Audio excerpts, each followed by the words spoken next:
Okay, so I just got Sloan down for her nap and I'm getting dinner in the crock pot. In here I just have 5 bone-in, skinless chicken thighs. I actually had received a package of them on accident from my grocery pickup at Kroger, and I figured I might as well use them. The recipe that this follows does call for boneless, skinless. These were bone in, skin on, and I just removed the skin, but the bones are fine. So I laid those in the bottom of my crock pot. And then in here, I have, what do I have? About a cup of ketchup, a little over 1/3 cup of honey, a 1/2 cup of soy sauce, or I use Bragg's liquid aminos, about 3 tablespoons of minced garlic, and about a tablespoon of dried basil. So I just mixed that all up like so, and I'm gonna go ahead and pour that all over this, and then this will cook on low for 6 hours. Okay, so as you can see, they're all in there nicely coated, and then on low for 6 hours. This is the Ninja Multi-Cooker Plus. I had a Calphalon, was it Calphalon or Cuisinart? It might have been Cuisinart. One that had like the full ceramic insert, and my insert had cracked. So that one lasted me about 5 years, and I don't think that was great. This one is more of like a metal, and I love this thing. You can sear in it. It says you can bake in it. I've never tried that, but I'm a big fan of this crock pot, and I think it was like 120, so it wasn't like super expensive, but it was well worth the money. So dinner is in there. I'm just going to roast up some broccoli and some sweet potatoes, like chunks, and that's going to be our dinner tonight. So, very good. Instant mashed potatoes. If you guys have been around a while, you know that these are not my jam. I prefer to make homemade, boil my own potato type thing. I have this in my pantry from something, so I figured I would use it up, but honestly I think it's far faster to wash up, dice up, and boil some potatoes and mash them, rather than a science experiment where you have to measure out potato flakes and water, you can't see my water, and butter and all these things. So we are going to take this mess over to the stove and get these made up.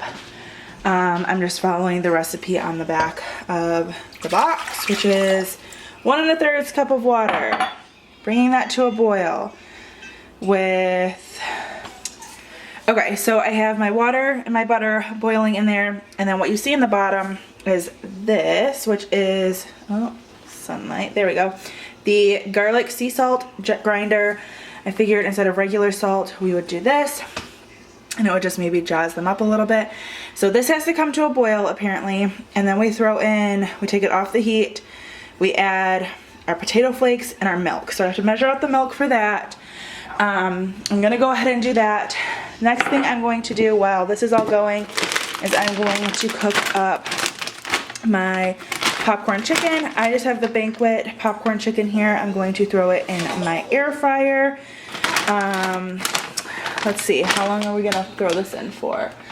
I'm gonna do 370 for probably 8 minutes, and we'll see how that goes. So I'm gonna throw in, I don't know, that's probably a lot, but I'm going to throw in that amount for Matt and I, and then for us to have lunches tomorrow, into my air fryer. Mine is from Costco. I believe you can still get it. It's the Gourmet brand. So we're gonna do 370 for 8 minutes. I don't know if that's how it works. So we're gonna let that do its thing. Those will come out. I just have to heat up my gravy. Couldn't get any easier. This is turkey gravy, chicken gravy, any of that would be fine. I'm just gonna take the lid off of that and stick the whole thing in the microwave. And then I had already opened a can of corn for Sloan's dinner, so I'm probably just gonna reheat that for a few more seconds, and we'll throw it all together. I might make a little bit of honey butter I'm just melt a little bit of honey and butter together. Those are looking delish. And that will be our dinner. So I'll show you guys the next steps. Okay, so my water and butter came to a boil, so I added in the milk and the potatoes, and I quickly realized that this didn't make very much at all. Like, there's definitely not gonna be enough for leftovers. So now I'm thinking I'm gonna have to pour these into a bowl and make another batch.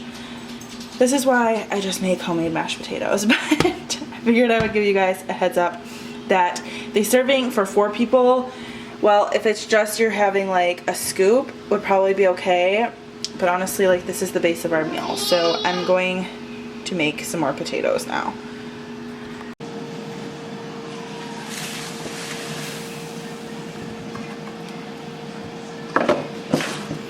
And this is going into the recycling. I can't deal. Okay, so the biscuits are done, and I'm just going to go ahead and probably melt some butter over those and let them sit. And then my chicken is almost done. I just took the basket out and shook it. It probably won't take that full 5 minutes, but we'll keep going. I got my double batch of mashed potatoes here, and you saw I threw the rest of them into the garbage, and the box is going in the recycling because I just can't deal with that. I'm sorry. That is just way too complicated for me. I mean, it's not that it's like complicated, but it's so many extra steps, it's ridiculous. So when it comes time, I'll reheat this. I will heat that up. I'll probably stick these in the microwave for just a few minutes to get them warmed up. And then I just have to pull the cheese that goes over top out of the fridge, and we'll assemble everything. I'm actually going to let everything kind of sit for just a few minutes because Matt is not going to be home for a little bit longer. So I'm gonna hold out and try and eat with him, but we will see. Okay, so I figured I would share how we plate everything up for you guys. I did the layer of mashed potatoes, some corn, the popcorn chicken bites, gravy, the cheese over top, and then a little bit of salt with cracked black pepper. And then I'm just having a biscuit with some butter on the side. So that is our dinner on Monday night.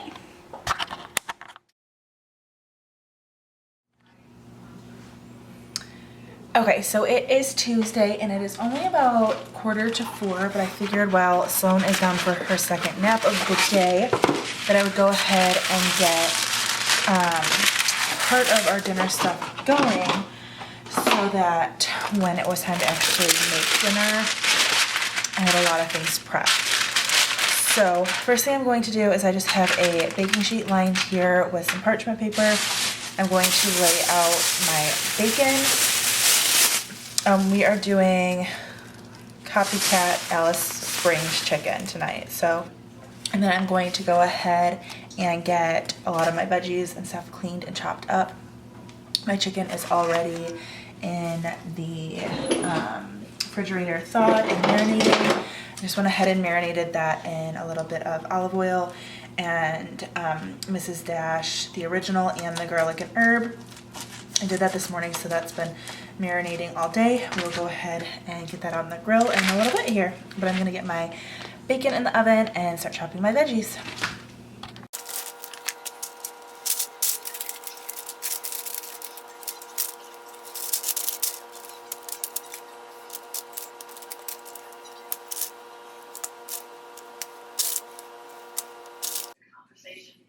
Okay, so one of the first things I'm going to do and get prepped is some broccoli that we're going to just steam up in the microwave. I went ahead and rinsed this all off, and I'm going to clean up these broccoli crowns.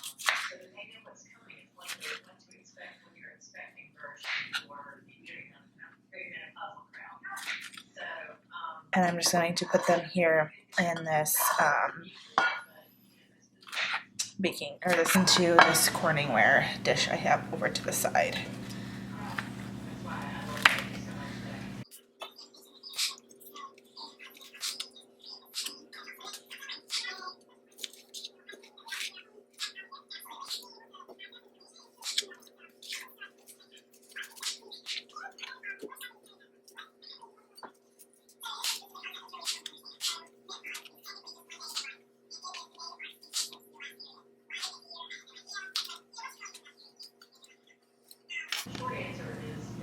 Okay, so the next thing I did is I went ahead and washed up and pulled the stems off of my mushrooms here. I'm just going to slice these up and stick them in my little saute pan here. And then those are going to get sauteed with garlic, some butter, and olive oil to put on top of our chicken.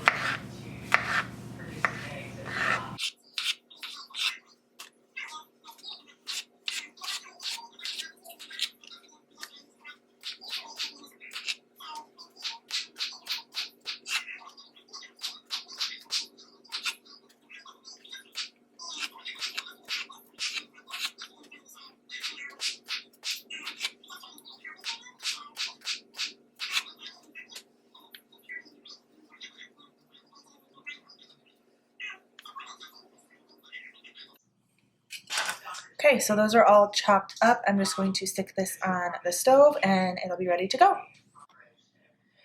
Okay, so the last thing we're going to prep are our potatoes. I had planned on doing baked potatoes, but as you can see here, these are all pretty tiny. This is what I ended up getting in my Walmart grocery haul, so I only have one that's like a decent sized baked potato. So we're gonna do air fryer French fries instead. I think it'll go just fine. I know you can do like the cheesy fries at Outback with our Alice Springs chicken. So I'm just going to go ahead and peel my potatoes here, and then I will slice them up into French fries and soak them in some cold salt water until it is time to air fry them. The Alice Springs chicken, like I said, it's an original recipe from Outback Steakhouse, and I was watching Jessica O'Donoghue's video last week, her What's for Dinner, and she made their version of it, and it looked so good. So I'm going to do something similar. Mine's going to be just a little bit different with the sauce that I use, but it should be pretty similar.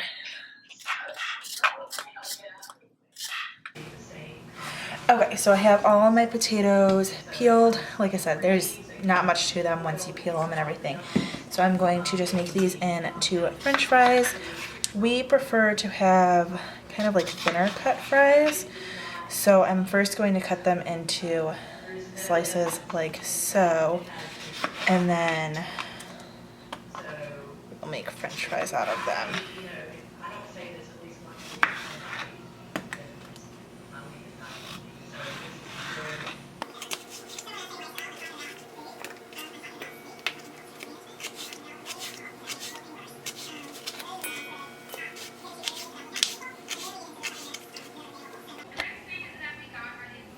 Okay, so it is just after 5. My bacon got a little overcooked. It's fine, we'll eat it. It's a different bacon than I typically use, so I overestimated on timing. It's fine. My bacon's all cooked, and I just put it on a piece of paper towel, and then the camera cut off before I got to show this, but I just took all those potatoes that I sliced into like French fries, and I put quite a bit of pink salt, and then I just filled it with cold water. So those are doing their thing over here, and then I started my grill. I don't know if I mentioned that. So in just a few minutes here, once that's nice and hot, we will go ahead and put the chicken on the grill to cook, and then I will start the mushrooms, which I have over here. This is from Sloan's lunch. But I have my mushrooms over here that I just will put a little bit of olive oil, a little bit of butter, and some garlic in, and let those saute up, and then we will build the chicken. I'll throw the broccoli in the microwave to steam, and that'll be dinner. Okay, so I just went ahead and put the chicken out on the grill. I will show you guys that when I go turn it. I drained out my French fries and rinsed them, and then I just put in a tablespoon, not even, maybe like 2 teaspoons of vegetable oil onto them, and I'm just going to give them a quick little stir around, and then I will throw these into the basket for my air fryer over here. That was water, not oil. You saw that. And I'm going to go ahead and put these in and my air fryer actually has a French fry little function, so I'm just going to do that. 15 minutes at 400 it says. It'll probably go a little bit longer, and I will take them out and shake them every few minutes. So I'm going to go ahead and get my mushrooms going as well. So we will just put, if you can hear Sloan, I laid her down with a bottle because she woke herself up. It's saying it's preheated. She woke herself up from her nap too early. So she is laying down to see if we can get her to go back down for a minute. So I am going to add a little bit of olive oil. I don't know, maybe that much, whatever that was, a tablespoon maybe. And then I will, about a tablespoon of butter. And then lastly, about a tablespoon of garlic. So I will just turn those on, and then once they start going, I will give them a good stir until they are nice and sauteed.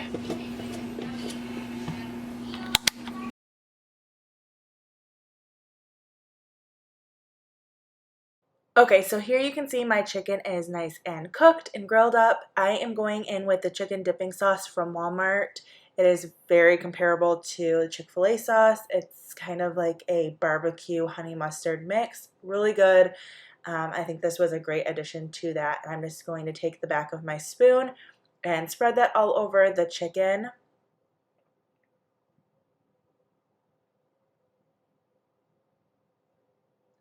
And then I'm going to go in with that charred bacon.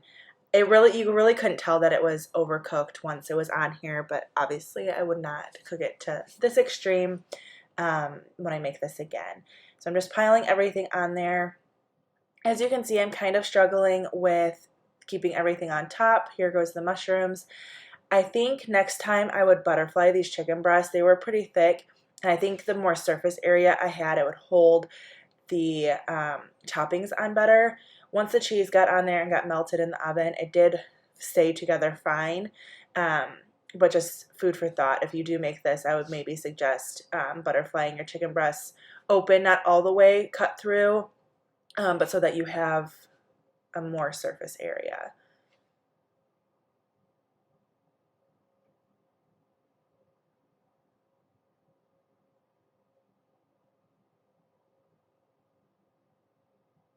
And then lastly, I'm just going in with this Colby and Monterey Jack cheese blend and putting a generous helping of that on top.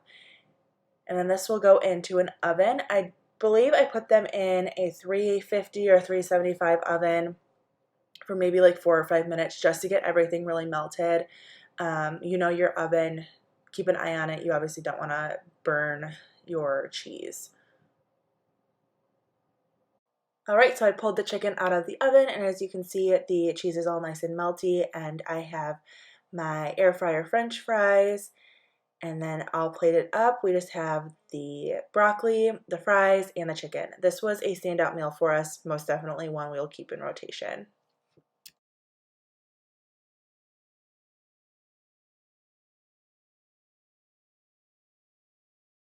On Thursday evening, I had leftover carnita meat, pork carnitas, so we had nachos.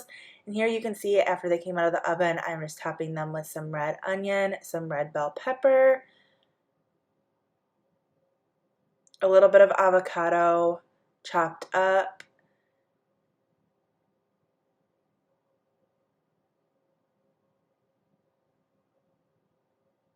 I believe I have the recipe. I can go ahead and link that for you guys for the pork carnitas. They are some of the best I've ever had. It's a really simple crock pot recipe that I have been using for years.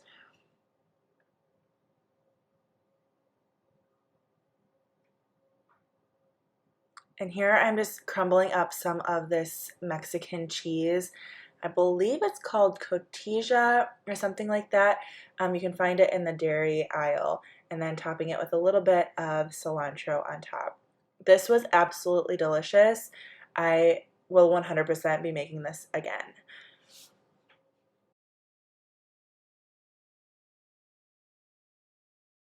So on Friday night, we did one of our favorite summer staples, which is just BLTs and tuna pasta salad. As you can see here, I am dicing up one small yellow onion. You could grate that up or cut it even smaller if you're not a huge onion fan. I do think that the flavor is necessary, but if you're totally against it, you can obviously omit it. But I just went ahead and chopped that up. I'm putting everything into this big glass bowl so that it can sit in the fridge until we're ready to eat. I'm going to do the same thing with about 3 or 4 large stalks of celery. I just cleaned those up really well, and I will chop them up and stick them into the bowl. While I'm chopping all of this up, I do have 1 pound of shells boiling, and then I just set them aside. Once they're done, I drain them and run some cool water so that they can come to room temperature while I make the dressing, if you will, the tuna sauce for the pasta salad.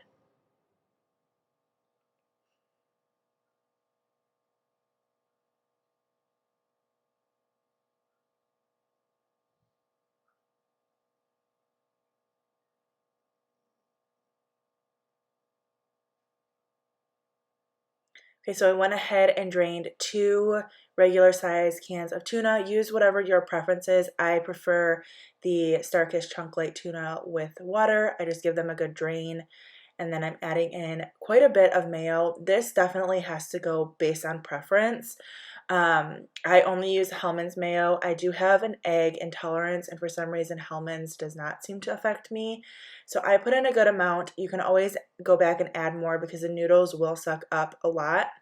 So while it looks like you're putting in a ton of mayo, and you are, once everything comes together, it doesn't seem quite as much.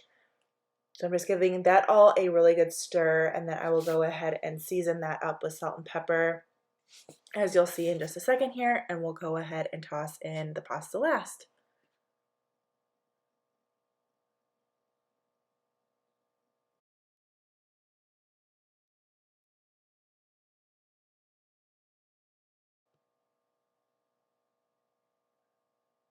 Okay, so I'm going to start adding in the pasta. As you can see, I'm using my hands to kind of break it apart so it doesn't get super clumped together, and then I'll mix it in and add a little bit more as we go.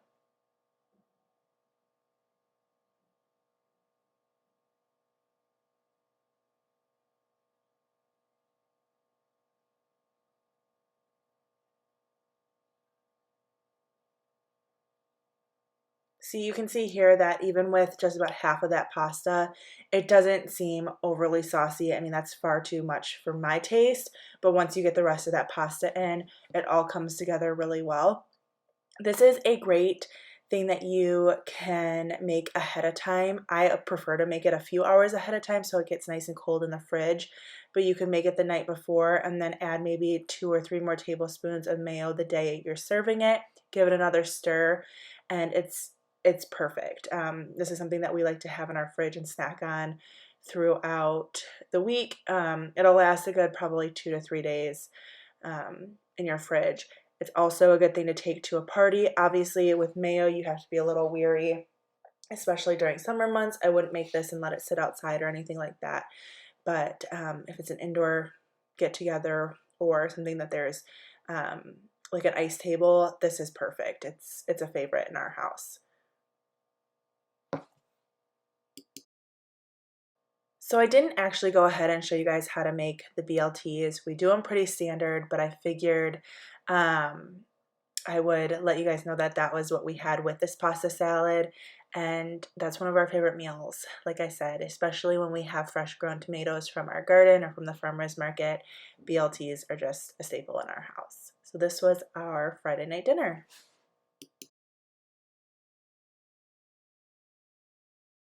So that concludes this week of dinners. I hope you guys got some recipe inspiration. If you do try any of these out, let me know in the comments below or tag me on Instagram. All of that is down below. I hope you guys enjoyed, and I will see you all very soon. Bye, guys.